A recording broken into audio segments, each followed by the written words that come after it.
Hi, everybody. My name is Phil Bolander, and my company's name is Seed and Lead. And most of you already know that because you're following me on one social media platform or another. So I wanted to come on today and do a video about patience. It's something that I've been thinking about quite a bit lately, and then also in talking to my mom this morning, we reminisced about some stories around patience, and apparently I have a long, well, not apparently, I have a long history of not being patient automatically. I think, I get ahead of myself. So the first thing that I want to do is I just want to define patience in words that I understand and words that make sense to me. So for me, patience is waiting without negative emotions. And so the key there is two things. There are two keys, actually. One is the waiting process. And then the second is doing it without any negative emotions. So what's interesting about that is, as I reflected on it this morning, I realized that in my corporate career that I was rewarded over and over again for my impatience. So being impatient about making the turnaround, being impatient about the improvements that were needed and required, and just in general, being impatient and driving things to move along faster. So again, in my corporate career, I was rewarded for being impatient, and so it was a great environment for me to be in as somebody who was not on the automatic track for patience. It had to be a disciplined decision for me. So now that I'm a business owner, a small business owner, or as some of you might say, I'm an entrepreneur, what I'm realizing is that it's not rewarded in the same ways. I think it's rewarded, and I think it's in different ways that it's rewarded. And what's really important to understand is that while in corporate America, it wasn't necessarily a requirement, it was something that set me apart from other people. In the small business world, it's a requirement. You absolutely have to be patient. You have to be willing to wait out the process or the processes each and every time as an entrepreneur business owner. So very different in terms of it's required in my new role as a business owner. So I want to share with you just a couple, three stories about my experience around patience. So what's important to understand is that if patience were an Olympic event, I'm not likely to have been medaled in that sport because, again, it's not something that I'm trained in. It's not something that I do automatically.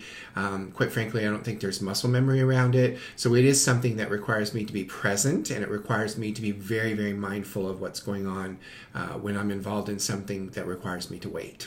So the first story that I'll share with you, and some of you may have heard this and some of you may not, so I'll just share it with you quickly as part of the foundation for this. My mom was smart enough to move us from Florida to Texas when I was in high school. I was a junior, actually. And in that move, we went from living in the city to living in the country. And living in the country brought with it a lot of opportunities to do things that we'd never done before. One of those was to have a garden. So the neighbor, who was, quite frankly, a farmer, and had a massive garden and, all that type of stuff, he decided to take us under his wing. And he, one day while I was at high school, plowed the field in front of this plot of land that we lived on, which was about 23 acres. And he took the tractor and got the garden spot ready. And when I came home and I saw it, quite literally, I thought it was the size of a football field. It was amazingly huge. So what happened was, over the process of learning which things to plant at which times and, how to take care of them and how to harvest them, the one that stood out for me, because you planted earlier, was the potatoes. And if you know how potatoes grow, you put a potato with the sprout on it in the ground and allow it to grow the plant, and then the potatoes grow underneath. And what happens is the harvest comes when the top of the plant falls over and the potatoes have broken the ground because they've gotten so big they come up out of the ground. Well, at this time, I did not have any patience, and I wasn't willing to wait we'll call it 120 days for them to harvest. So at the first sighting of some potatoes coming up out of the ground, they were, new potatoes, I dug them up and I brought them in the house and I put them in the sink and I watered them and washed them. And then what I did was I took a brush and I scrubbed them and I put them on a rack and I dried them. And then I called the neighbor, the farmer mentor, and I said to him, I said, I'm really confused because the potatoes don't have any skin on them. So he came down and he asked me what I did, and it was really incredible the way he knew how to break down the process, asked me each of the steps. So what happened was we realized that in putting them in water and taking them out and taking the steel wool brush, I had scrubbed off the soft skin of the potatoes. So I learned that the next time that we harvested potatoes when the plants fell over, to put them in a drying rack out in the barn and allow them to naturally dry so that the skin would form. So the next is a lot of patience is required when you're traveling, especially when you're traveling internationally, because there's a lot of things that could happen that are completely out of your control. Well, everything's out of your control when you're traveling internationally. And what happens is there's not as much forgiveness when you're traveling internationally, because it's not as though they can bring another plane in or they can reroute you a different way. If you're going between, say, San Francisco and Shanghai, China, you have one airline, you have the airline that you're flying and you have one flight a day, and typically that plane is the plane that goes back and forth. So when I arrived in San Francisco for a connection to Shanghai with a colleague of mine one time, I always looked at the board right away, and I looked at the board and I noticed it was delayed. So when we went to the lounge, I asked the woman who greeted us, I said, can you give me any information on the flight to Shanghai? And she said, yes, it's actually delayed for 26 hours, 25 or 26 hours. I said, okay. So I said to my colleague, I said, let's go out to the front agent ticket counter and talk with them and find out what options we have available to us. So the long and short of it is we went out there and we found out that the flight was delayed because the aircraft could not take off from Shanghai, and so they were going to put us up in a hotel for the night and we were going to leave the next day as scheduled. Well, the fun part about that was as she was putting this together and I watched her on a piece of paper spreadsheet write out some information about us going to the hotel that they had selected for us, I noticed that she put both of our names on one line, and I asked her, I said, excuse me, I said, are you, me being impatient, I said, excuse me, are you putting both of us in one room at this hotel? And she said, yes, you're on the same record. And I said, no. I said, I work with this woman, and typically I don't sleep with the people that I work with.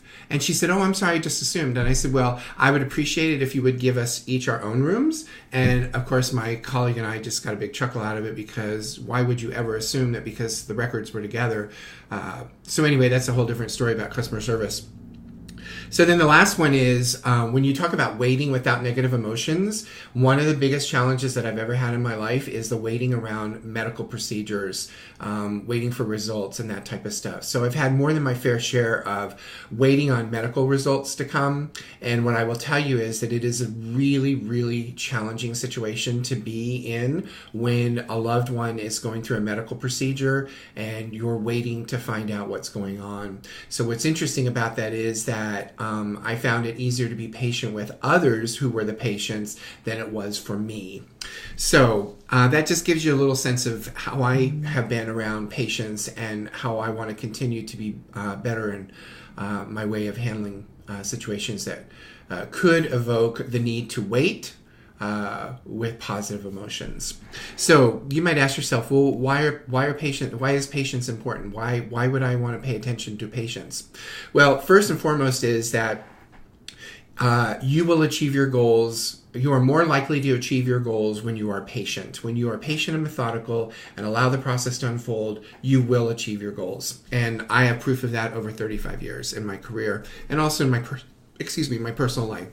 You'll be a better person. People will want to be around you because let's face it, when you're expressing negative emotions in a waiting situation or any other situation for that matter, people don't want to be around you.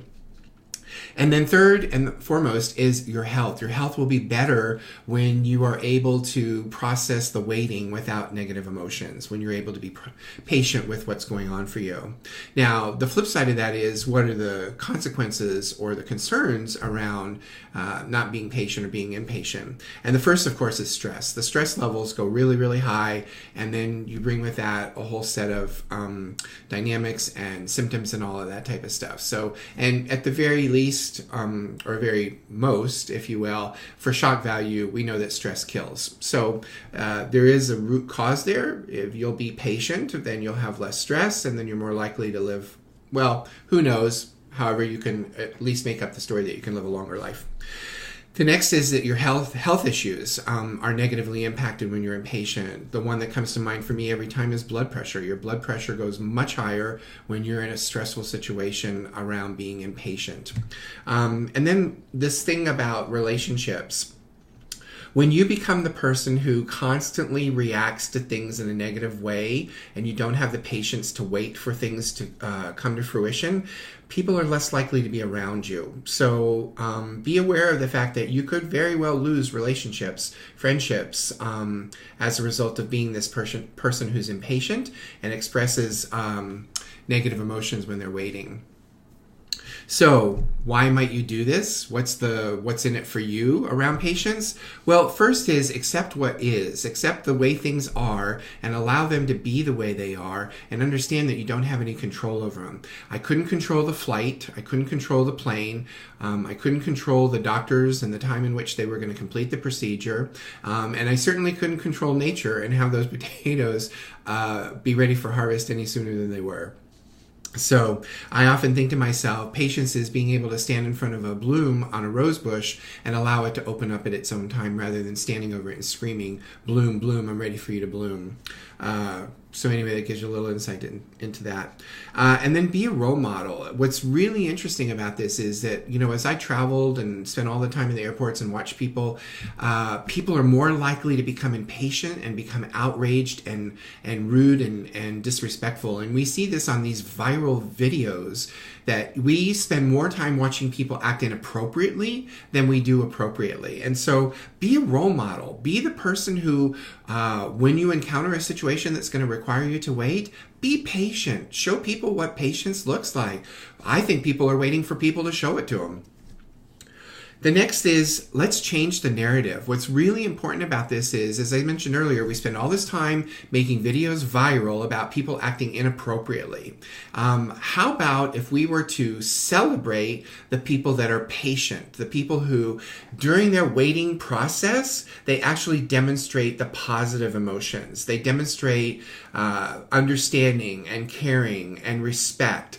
These types of things rather than these other things that get, 1 million views in 3 days because people are so fascinated at how absurd some people can be. So again, accept it for what it is, be the role model and help people see things differently. And then third and most important is, change the narrative around patience. Patience has the opportunity to be something really positive in your life, and I invite you to explore it.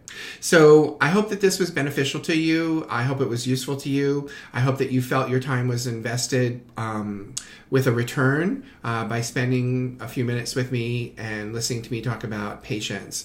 I will tell you that I'm really excited that you came and watched this, and I'd be very interested in any comments that you would leave below so that I could read them and respond to them and continue our dialogue. After all, everything that I'm doing is about serving, sharing, and supporting you, and the more I hear from you, the more I can do all three of those things. So thank you very much for being here today. I appreciate it a lot. All the best. Much gratitude.